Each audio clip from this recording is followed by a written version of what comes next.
All right. Good evening, again, everyone. I'll turn you over now to ASEC JP Acuña. ASEC, all Hi, yours. good evening. Thank you, Sherwin. Thank you, DEP Filipinas, for inviting me. I'll share my screen. On to business tayo. Okay. Um, Quick thumbs up naman, please, if you can see the screen. Yeah, confirm lang po. Thumbs up. Okay, great.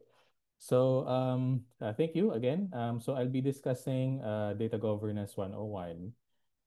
So I know in the DEP community, majority sa atin different roles.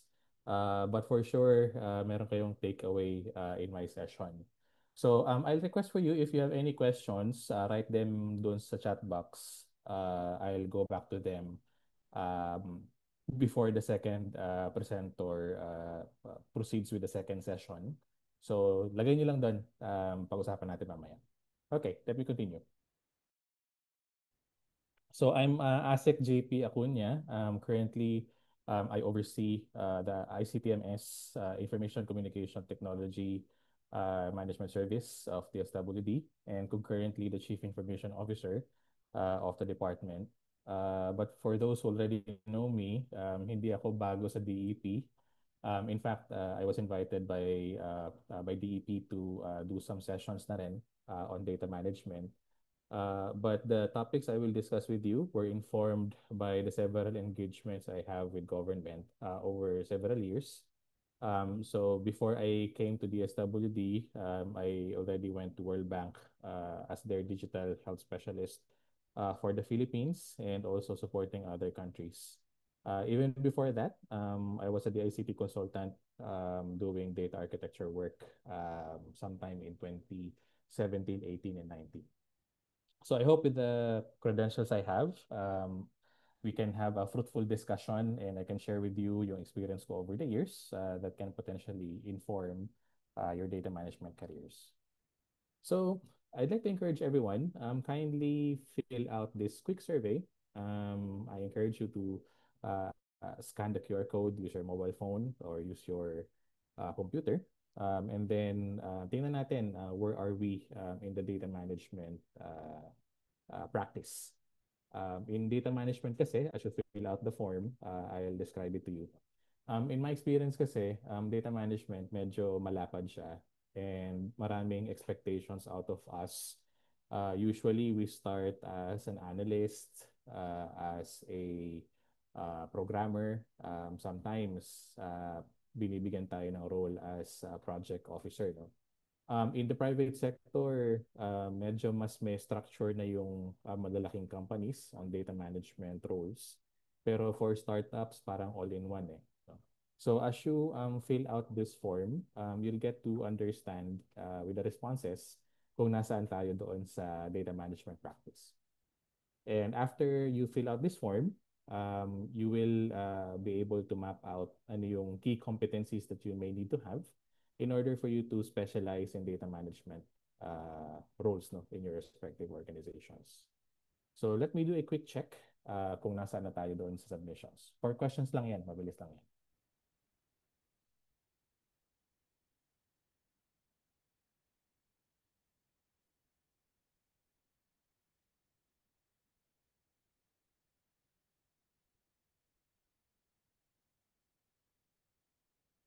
Okay, great. So far, we have several submissions na. Okay. About 11 responses na. So far in the room, we have 51 participants. So please join us in this quick exercise.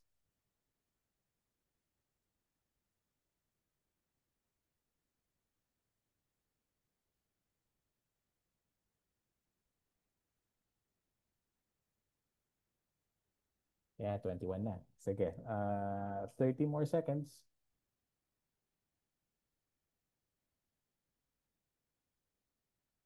Oh, just checking. Looking at the submissions, we have a participant who's currently from Oman. So welcome. I know you're in a different time zone. So thank you for joining.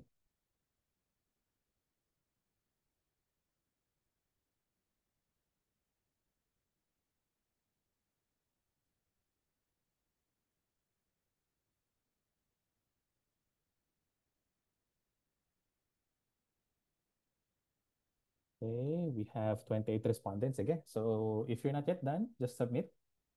Yeah, so we have a participant also connecting from Taiwan. So again, welcome and thanks for joining. So let me show you what we have so far. Okay, so ito yung nakikita ko from what I have. Let me just do a quick refresh.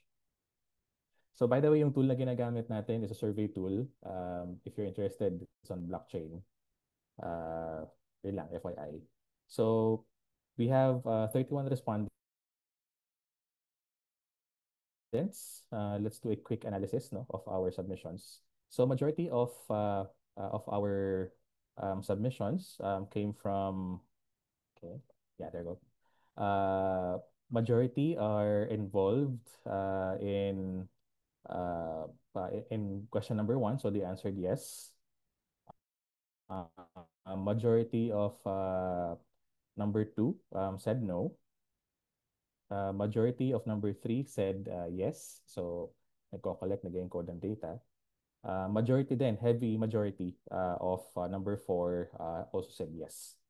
So I would say you as collectively as participants here in this session, at one point in time, you are doing some data management role. So this session is really relevant for you. So let me continue.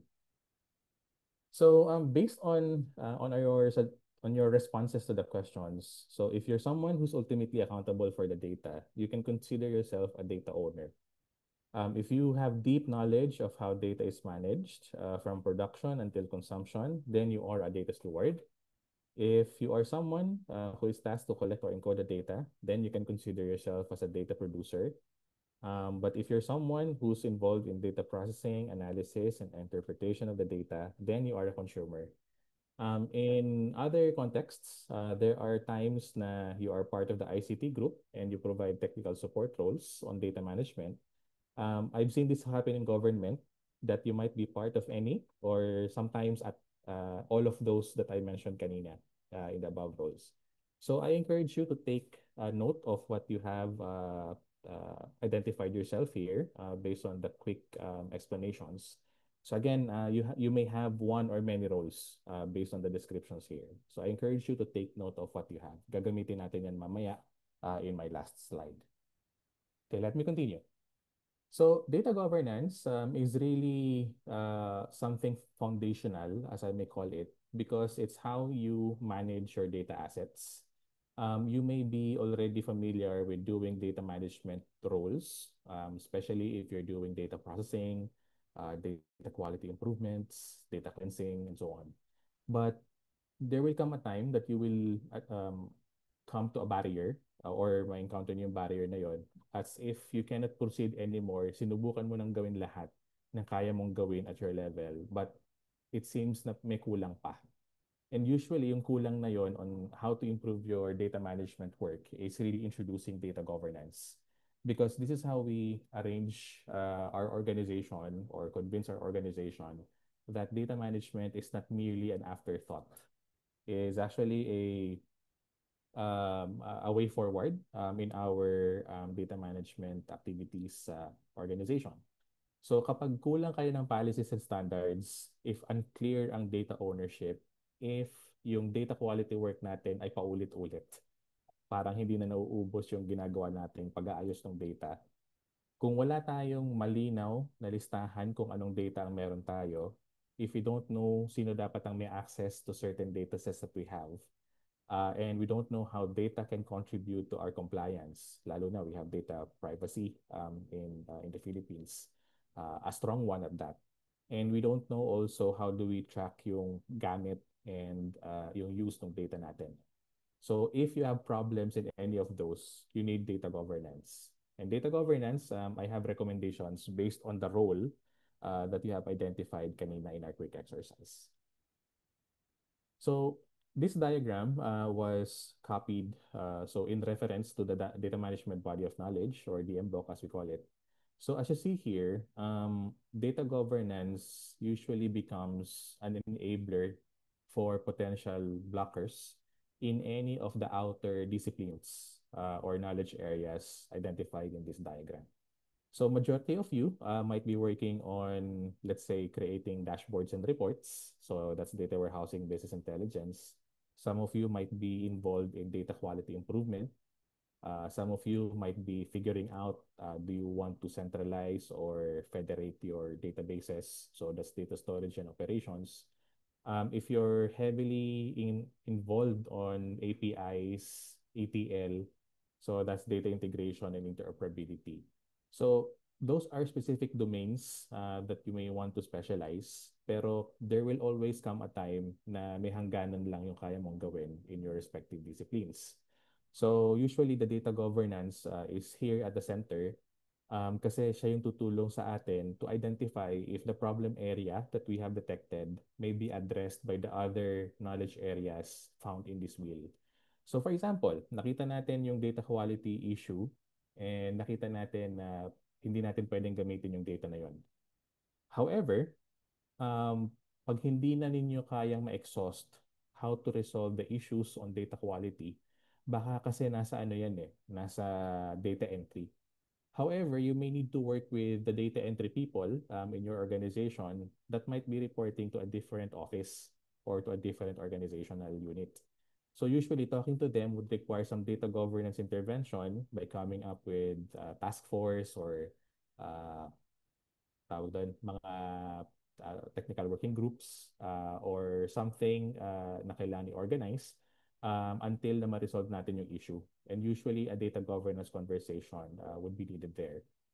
In data governance kasi nandyan din yung mga decision makers natin. So, technical, non-technical.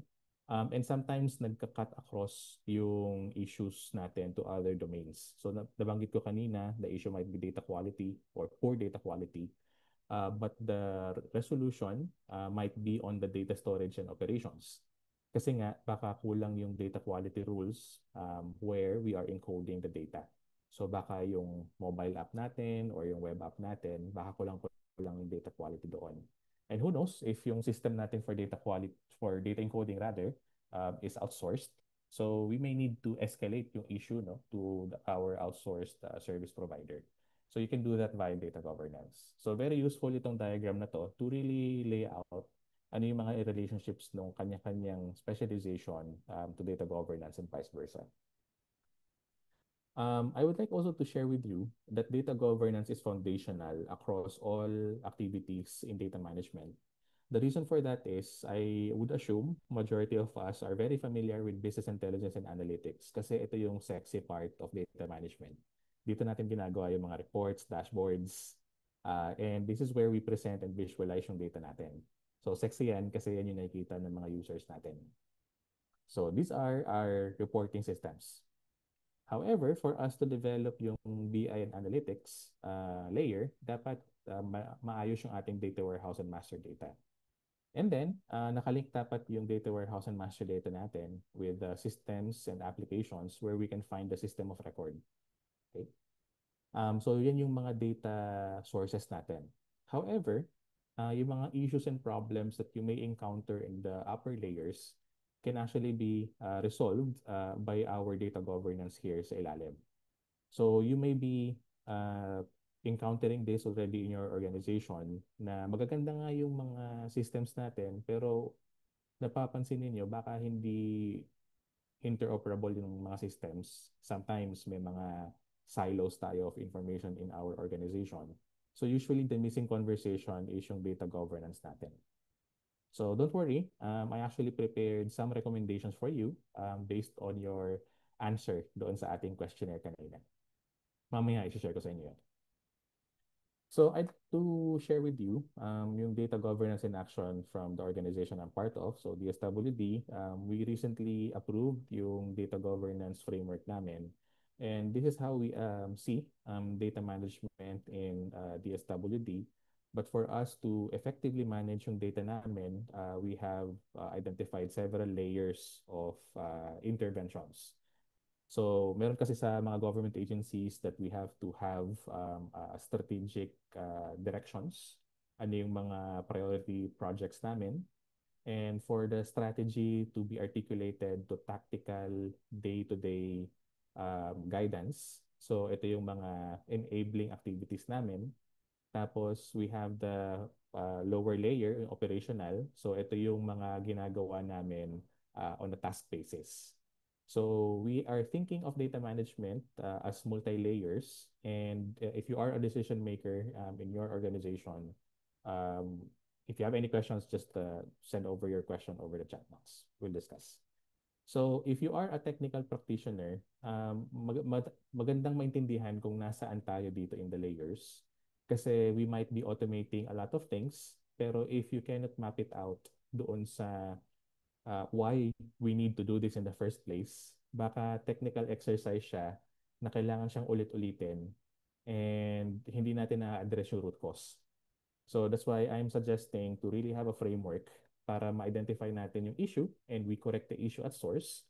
And then once the fix is done there, then magkakascade na siya to our integration and automation pipelines.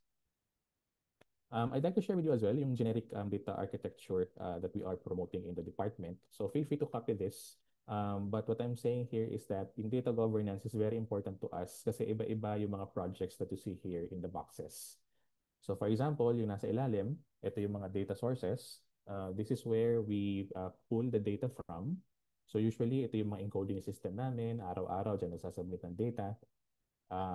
And may mga systems that are internal to DSWD. There are also systems external from DSWD like other government agencies. So kung gusto namin silang pag-usapin, pili kami sa tatlo. But we have a data integration mechanism preference called the API and web services. So ngayon kasi moving forward, API na talaga yung pinaka-convenient and scalable way of doing data interoperability. So as you see here on the middle upper layer, yung data sharing repositories and shared data services, ito yung mga components that we need to enable our analytics layer. So while, yes, we can do reports on the transactional systems from a data architecture point of view, kailangan talaga namin i-decouple yung reports namin out of the transactional systems and into the analytical systems. So yung mga analytical conversations, dyan lalabas yung mga data warehouse, data marts, master and reference data, and so on. So doon sa middle layer, we connect our data sharing mechanisms where we have the APIs, BI, knowledge management solutions, and the likes. So again, feel free to use this reference architecture because other government agencies are already aligning to what I'm presenting here. Data governance is also important because if your organization is heavy on data quality, cleansing, and improvement, usually you need to involve multiple people. So usually you need to involve yung mga data stewards, so sila yung mga subject matter experts. And you need to involve as well yung IT team natin or yung mga statisticians, mga data analysts. And they have to work jointly to develop yung cleansed data informed by the data quality rules. And as you progress with the iterative data quality improvement, dapat nag-i-improve na talaga yung data natin in the longer term. Ang problem kasi of doing data cleansing is simply just an interim or stopgap. Kasi nga, meron tayong data that we need to improve the quality to a more positive degree. But if you're doing data cleansing over and over again, paulit-ulit na lang, you might be doing data cleansing wrong. Kasi nga, kailangan natin linisin yung data at source and not at the report. So if you're having difficulty having that conversation inside your organization, then you may need to involve data governance discussions para yung mga decision makers natin understands what data quality is and ano yung mga data quality activities that should be done. So for example, in data cleansing, kung malinis na yung mga data natin at source, malinaw na rin yung mga rules, then we should prevent poor data quality from coming into our systems. So now we prevent it. So we monitor yung mga data integration interfaces. So wag na nating dagdagan ng poor data quality yung mga nalinis na nating data. And also to ensure na yung data natin is properly curated when we get to consolidate and make reports for our users.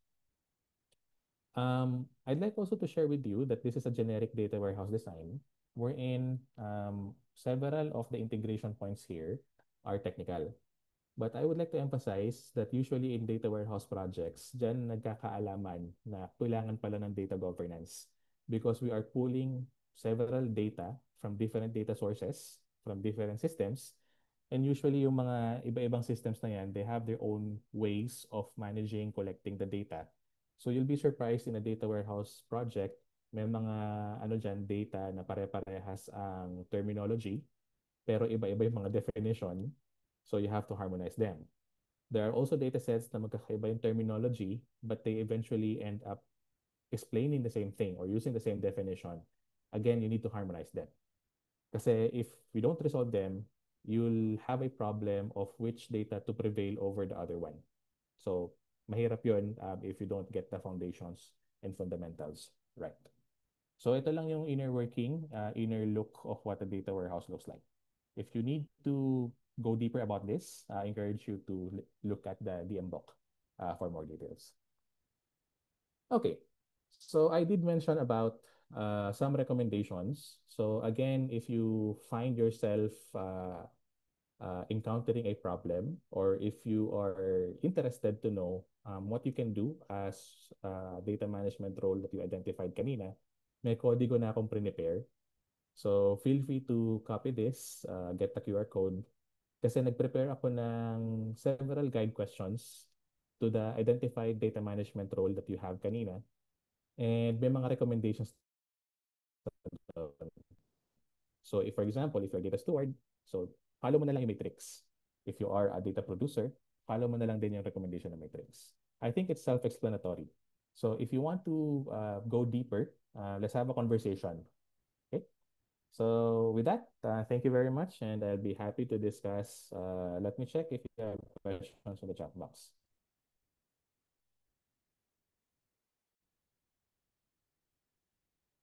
Okay. Okay. Thanks, Sherwin. So, ikaw yung ano ba naman ng question ko, no? Okay, so let me just read out. Data governance has always been an afterthought in many organizations. How were you able to convince the SWD to take up data governance, or did they need convincing? How do you convince leaders of organizations that data governance is critical? Okay. My practical advice, gawin nyo na yung data governance in bite sizes without broadcasting that you need data governance. Kumbaga, you can actually do data governance activities in bite sizes, yung mga maliliit na initiatives. And that will actually create the momentum in the organization. So what I'm saying is, focus muna kayo doon sa areas that you have control with and introduce doon yung mga good practices on data governance based on literature. And from there, once na meron na kayong other colleagues that are aligned doing good practices on data governance, then you can start formalizing it by introducing it to your other colleagues or other organizational units. Importante kasi merong tangible outcome, merong output yung ating data governance initiative. Kasi if walang benefit yan, for sure ang hirap niyang i-convince ang upper management natin. So in the case of the SWD, merong data migration harmonization work kaming ginagawa ngayon. But when our secretary instructed us to do so, I told him, Sec, if you need for us to do that, meron tayong draft data governance framework pending sa table mo for approval. So it was really an effort na ginagawa na ng mga offices, and we formalized it later by approving that framework as a policy in the department. So nothing prevents you from doing data governance kahit na wala pang approval ng management natin. Kasi management will appreciate if nag-initiate kayo and meron ng benefit yung ginawa ninyong data governance work, and you can convince them of scaling it up kasi mas malaki pa yung exponential benefits to the organization. So mahaba yung sagot, but that's my suggested way forward kung hirap kayo mag-convince ng upper management. From Oscar, do you have information systems in the SWD? that monitors duplication of data of individuals pertaining to various sectors of community.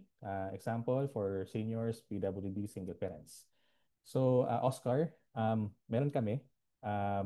However, it's a work in progress. Yun actually yung sinasabi kong project that we are harmonizing. We have several information systems by sector, you're right.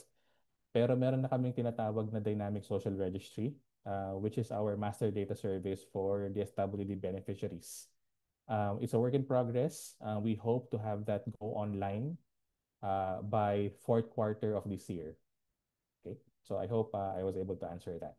And we're aiming to use that dynamic social registry as the entry point for the national ID integration. So yung national ID natin is linked to the DSWD beneficiaries, and we will no longer ask for data over and over again na paulit-ulit. Instead, verified na kaagad namin na totoong tao yung mga beneficiaries namin in the database. LA, does DSWD also have a data catalog? The answer is yes, but sabog-sabog pa, kalat-kalat pa. This is also work in progress. In fact, part of my area of responsibility is to come up with a data dictionary for DSWD. I understand yung data dictionary na to is of interest as well to the DEP community because that data dictionary is a list of the data sets available in DSWD. And you will know exactly what data type is that, ano yung data quality rule niyan, and so on. And at the same time, having that data catalog, it gives me,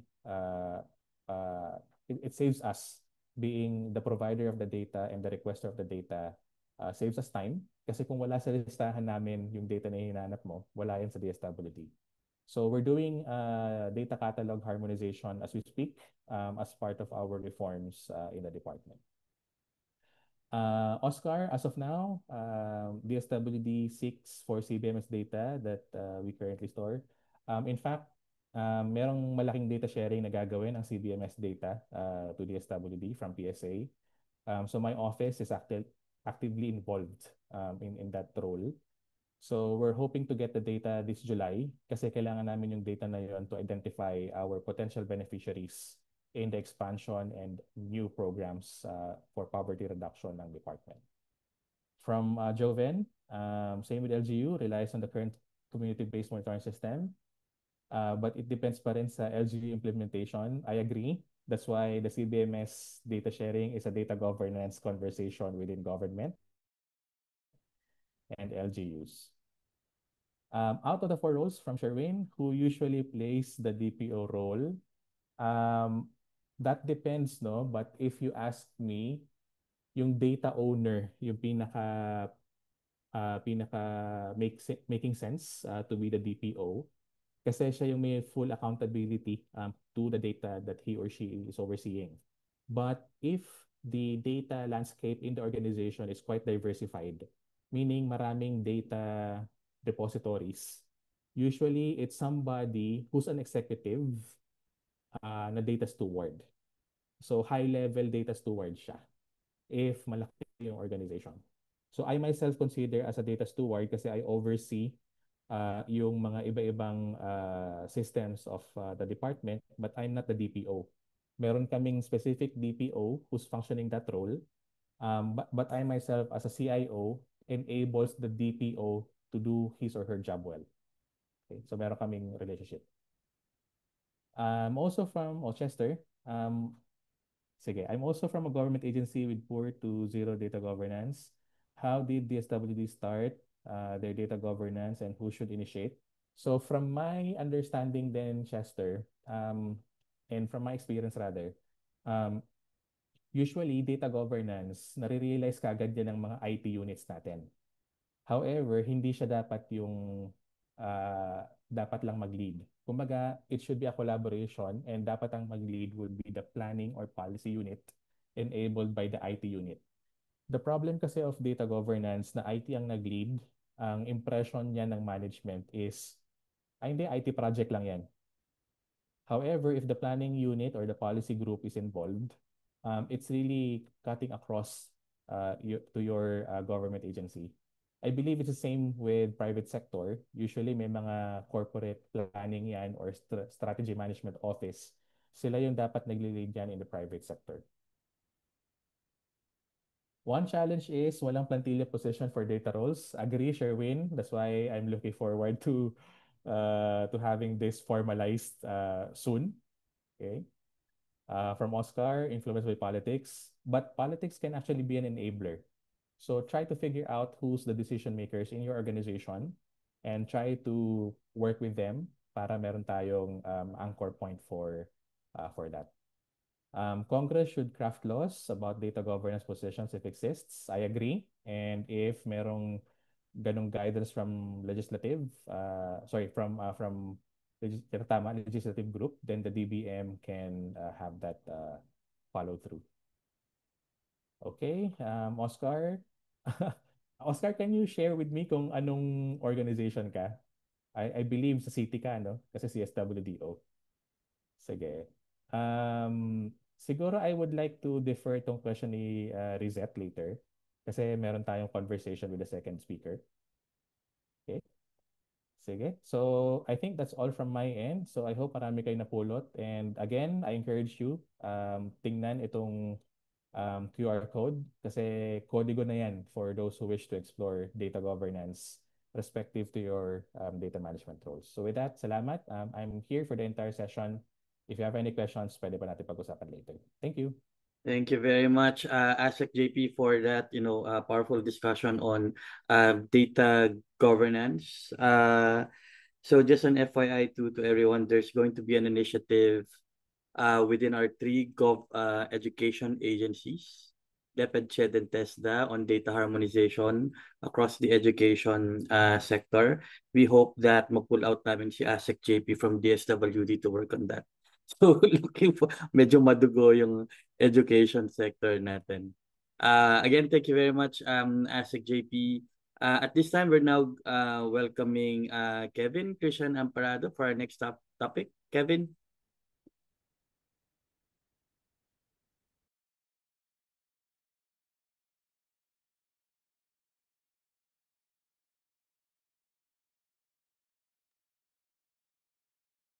Kevin, just making sure you're... Yeah.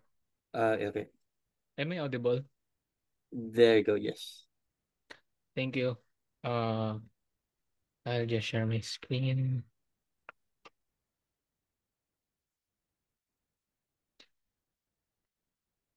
Ayan, visible ba yung first slide? Yes. Ayan, thank you. For my topic naman, very different from Sir JP's talk. I'll be discussing and I'll be talking about open source contribution. For this talk, we will be talking about how to create or how to get your first Pandas contribution, which is easier than you think. And the outline of this talk is we have 1, read the docs, 2, lurk, CICD is your friend, address feedback, and lastly, my experience. Before we start, I'd like to introduce myself. I'm Kevin Christian Parado. I'm at Kevster Amp at GitHub, and I currently work at Import Genius. It is the #1 global trade platform serving business trade data. And here's my personal portfolio at kevinabrado.com. First, what is Pandas ba? Pandas is one of the Python libraries that data engineers, data analytics, even ML engineers use for data manipulation related tasks. So as we can see in this image, Pandas is one of those libraries that are used.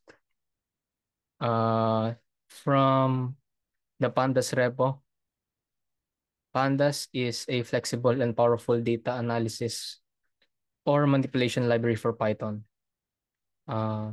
We can see that Pandas is one of the more popular or one of the most popular libraries, with garnering around 45,000 stars in GitHub. And I think even us or here in depth, I'm confident to say that most of us are familiar or have used Pandas currently or even in the past. Next, why should we contribute ba? Why should we contribute to open source, or why should we contribute to Pandas? Here's a chart from a blog, 10 reasons why people contribute to open source. And here's one, parang most of the common ones, common reasons. For me personally, it's a combination of gaining skills and experience, and kind of to learn more about Pandas, working with others, side projects, and giving back to the community.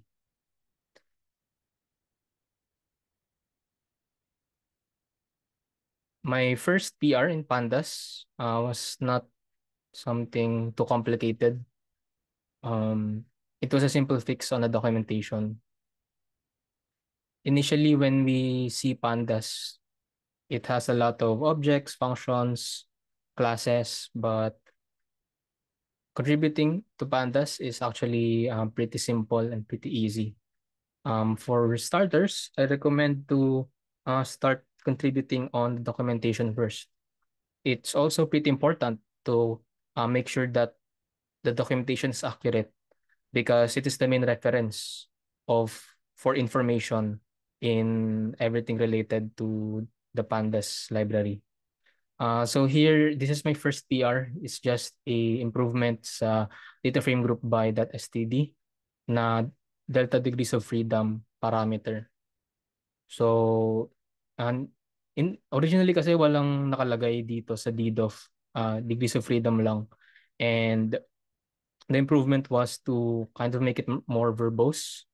And nilagyan ko lang siya ng more description. And it was, or the better way to explain it is delta degrees of freedom instead of degrees of freedom, as explained from kung sino yung nag-open ng issue regarding this. So definitely it's easy. This is just a three-liner change, three-liner contribution. So let's start first. Before we do anything when we want to start contributing, we want to read the docs of the project, the documentation. So in Pandas, actually, they have a pretty good documentation regarding contributing. So you can see the table of contents very complete siya. And reading the docs is important because it contains, like I said previously, the whole information regarding that project or regarding this contributing to Pandas. And through this document, you will learn how to set up your environment. Since currently, I believe 2.3 yung latest Pandas release. And when you contribute, you're contributing to Pandas 3.0, 3.0. So you have to configure an environment to use the Pandas repo instead of the released Pandas 2.3, as well as other stuffs. And it will also you will also learn in the documentation how to open an issue. For example, if you want to report a bug or an enhancement requests, you also learn how to find an issue to contribute to and the things to follow when contributing. It's very important to follow the standards of the project, since the standards make sure na align lahat, and mas madaling ma-review ng maintainers yung ating PRs and yung code. So once you read the docs, you got your development environment set up. Second thing you want to do is lurk. What I mean by lurking is just taking a look at the open open pull requests or even closed, as well as issues. Just scroll around and look into some of them para lang magka-idea tayo on how things work and what's the usual format when opening a PR, when opening an issue. There are some standards when taking up an issue as well. So we could see how one would take up on it. And you'll also see discussions from other people regarding different issues as well as PRs. Lurking is good kasi parang magkakaroon tayo ng view on parang how contributing on this repository works at its base. Next, CI is your friend. When you open a PR, CI are the automated tests that run. So CI is important, and it's even indicated in the contributing to pandas document in the part tips for a successful pull request. And you have to ensure that the CI is in a green state, since reviewers may not even look otherwise. Kasi the CI is the automated test that makes sure or runs all of the tests from all of the functions ng pandas. So when you create or when you change something in the pandas repository and the CI is in a green state or it's passed, it means that there are no parang major changes in the tests or in the initial behavior ng mga functions ng pandas. But if there are failing tests, it means that may need tayong i-improve or i-change na hindi similar sa intended behavior ng mga functions sa pandas. Kasi yung tests yung nag-a-assert or nag-ensure na tama yung behavior ng mga functions in the functions of objects classes in the pandas repository. So CI is your friend kasi when you submit a PR and kahit wala pang nagre-review, but you see that the CI is failing, that means that may need ka pang i-change sa PR mo. And yan, ayun rin yung reason why the reviewers may not even look otherwise, because if it's red or failing, it means that you still have things that you need to fix. Next is address feedback. When you open your PR and the CI is in a green state, the maintainers will review it, and most of the time there would be comments. On my case, parang very rare yung mag-open ako ng PR tas approved agad by the maintainer. There are always usually comments with my code or with my change. And for addressing feedback, we want to be polite as possible and respect the maintainers. We don't want to be like this. I guess okay lang naman to, pero maybe we could be more polite with this. Like we didn't have time to resolve the issue, something like that. And definitely we don't want to do this. And these are two memes that I found regarding GitHub issues or GitHub contributions. So this is kind of funny, but this is not the best practice. And we want to be polite as possible and respect the people that review our code or the maintainers. Ayun lang, for my experience naman, I'd like to talk about a PR that I worked on, I believe last year, regarding data frame to CSV when index is equals false. This is a performance improvement where nagka-improvement sa time, sa loading time ng to CSV. So this is the context or the issue. I'll try to make this as simple as possible.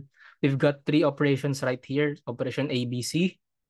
And basically, yung data frame na ginagamit dito is may nilagay na indices. May inassign na indices. So, anong nangyayari? For operation A, the data frame is, teka lang. Ito, laser pointer. Yan. Ay, sorry. Ayan. The data frame is, kita ba yung laser pointer? Sorry. Yes, kita naman. Okay, Okay. thank you. And for operation A, ginawa lang sa data frame is nilagay agad sa CSV and with the parameter index is equals false. So kahit may assigned na indices sa data frame, dapat wala siya since index is equals false. Now for operation B, there's one thing different. Dinrap niya yung indices manually using data frame.reset index, and then dinrap or in-output niya ulit to CSV with index is equals false. Now operation C, parang ano lang naman to base, wherein ginamit niya yung CSV library, and parang hindi naman siya masyadong relevant for this test. So for operation A and B, makikita natin yung output below na for operation A 1,000 seconds and for operation B 45 seconds. So that's an issue kasi index is equals false should be similar to the time ng reset index kasi ay naman dapat ang gagawin ng, or itadrop naman talaga dapat ng data frame yung index when index is equals false. So dapat same lang yung time. So nagkaka-issue doon kasi kailangan pang drop manually instead of this should work as fast as operation B by itself. Ayun yung naging issue dito. So ayun yung tinatry fix ng PR.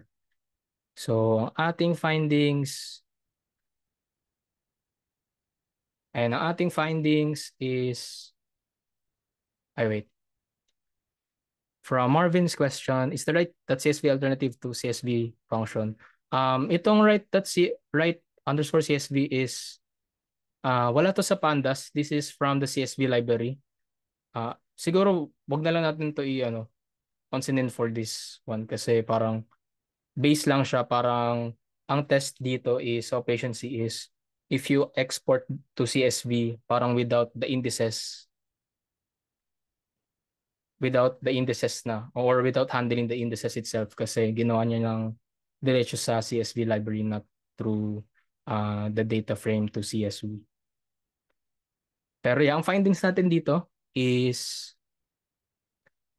this is in the to CSV function. Ang findings natin is ito yung nagbibuild ng indices. So anong nangyayari, even though if index is equals false, binibuild niya pa rin yung assigned indices and then dinadrop niya at the end ng to CSV function. So ayun yung nagiging issue doon kasi binibuild niya pa rin kahit index is equals false. So ang fix ko dito is we used self.nLevels. Dito pwede ko dito malalaman ng function or ng code that there's an index or not. So if nLevels is not equals to 0, there's an index, and if self.nLevels is equal to 0,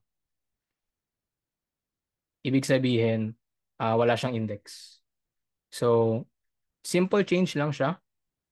When self.nLevels is not equals to 0, build the index, and when it is equals to 0, i-assign natin yung ix to an empty numpy array. So ganoon na siya ka-simple yung fix. Kapag walang index, lalagyan, or kapag index is equals false, lalagyan lang ng empty array yung variable na parang ginagamit ng to CSV for indices. So this is just a simple change pero we can see na yung improvement is very drastic. From the testing, we've got 869 seconds. And after the performance improvement, naging 51 seconds na lang siya. So we can see na naging similar or somewhat quite near na siya to the operation B previously. So this is one of my favorite PRs kasi this was just a simple fix pero ang laki ng improvement na nagawa natin. And to CSV is also a very popular function Because a popular function that is commonly used. Pero this is a sample ng ano no ng PR na involving performance improvement or parang changing something or enhancing something in the code base. But you wait, ito pala muna. This PR was not perfect. There was some comments rin from the maintainers that I addressed. And overall, okay naman. And na-approve naman siya in the end. But you could always just work on docs as a starter. For example, this is an issue and doc related, and basically need lang ng data frame that unstack to accept fill value parameters with more types than just int, string, or dict. So by the code base, ganito na yung ginagawa niya, hindi lang accurate yung document with the code base behavior. So meron na ditong suggested fix for the documentation. Just add all the allowed types for data frame elements for the fill value field in the documentation. So ganun lang ginawa natin for this PR. From int, string to dict, we just use scalar, which is parang another term for any na D type. And yeah, it got merged. And yeah, it's quite a simple doc fix. So hindi naman always very hard or very technical ang mga PRs or issues in the Pandas library. And yeah, that's all for me. Here's my LinkedIn, GitHub, and my personal website. Ayun lang. I'll take a look at the messages. May mga May questions. mga questions, Kevin. Sige. Sige.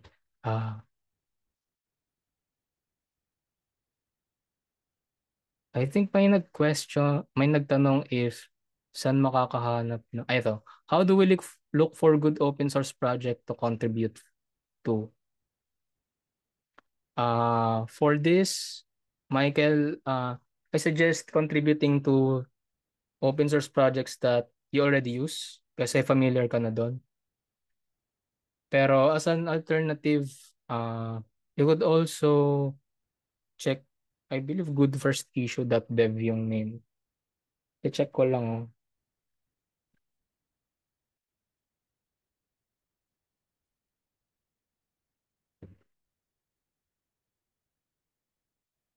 Yeah, ito. Ayan, goodfirstissue.dev. Nandito yung usually mga repositories. Halo naman siya. May Python, JavaScript, TypeScript, etc. etc. Pero maganda dito, mga good first issues siya na type of issues. Kaya mga simple fixes lang siya, simple doc fix yung mga nasa list dito. So you could start with that as well. Next. Are there any best practices to learn, such as model repository to learn from? I think mas better if dumiretso ka na sa repo na gusto mong pag-contributan. And ayun, just like step 1, just read the docs. Kasi nandun naman yung best practices. On my end, ganun rin ginawa ko. Dumiretso na rin ako to contribute to Pandas, and I just read the document, especially contributing to Pandas document diligently, since almost nandun na nga talaga lahat ng mga information, best practices, setup, common issues, stuff like that. I think ayun lang, may questions pa ba tayo?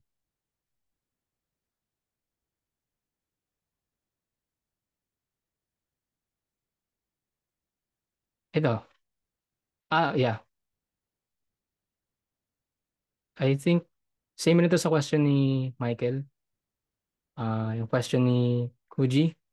what other open source projects to recommend to contribute to. And like I said, whatever open source projects you're familiar with.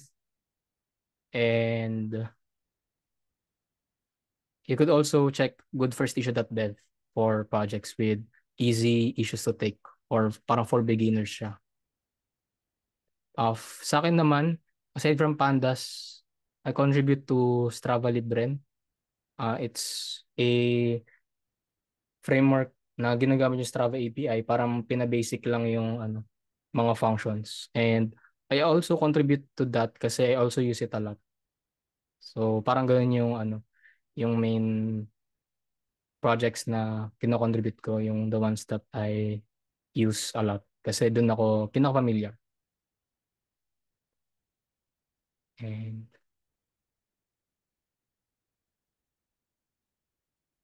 pwede rin mga projects natin sa DEP, like the Puso project of DEP. You could also start with this. Mas maganda dito actually kasi you could get assistance with the people here, unlike sa other open source project like Pandas. Usually kasi may delay sa pag-review since maintainers are just volunteers.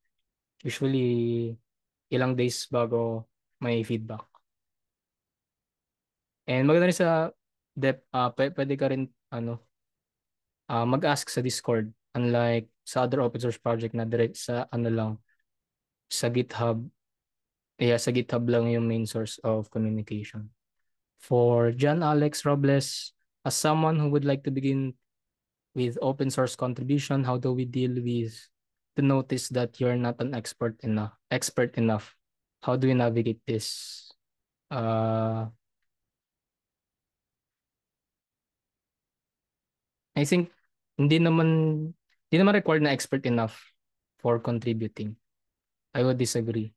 And all maintainers naman are very welcoming to contributors basta you follow the standards kasi more contributors is better for the project kasi mas maraming mag-work on sa project. And like I said, hindi naman required maging expert kasi as you can see, for example, like this is just a one-line change. You have to be a Pandas or DE expert for this. You just have to check or read the issue, understand the issue, and then check the documentation or the code base. At least sufficient knowledge, I think ang requirement lang naman would be basic knowledge of Git, basic knowledge of the programming language, for this Python, and then basic knowledge in Pandas. And parang all of your questions kasi relating to Pandas, masasagutan ng docs ng documentation.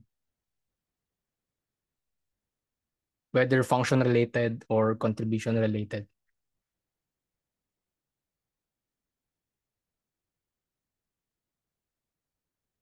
Pero I suggest just work on it or just dive in.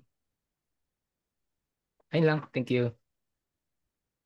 Okay. I think that's all the questions that we have. First, thank you to Kevin and ASEC JP for taking this time off, and of course, our participants. Okay. We also have participants from other countries, so welcome and hope you can join us in the next one. So next Saturday, same time, Data Masters will be presenting Data Engineering 101 and having a growth mindset in a tech career. Right after this, there's another one by AWS User Group Philippines. If you're interested about resolving infra incidents faster with Amazon Q developer, I posted also the link there. So again, maraming salamat. The recording will be posted in the YouTube channel of DEP. And thank you again, Mike, Catherine, and see you all next week. Thank you, sir. Good evening. Good night. Salamat.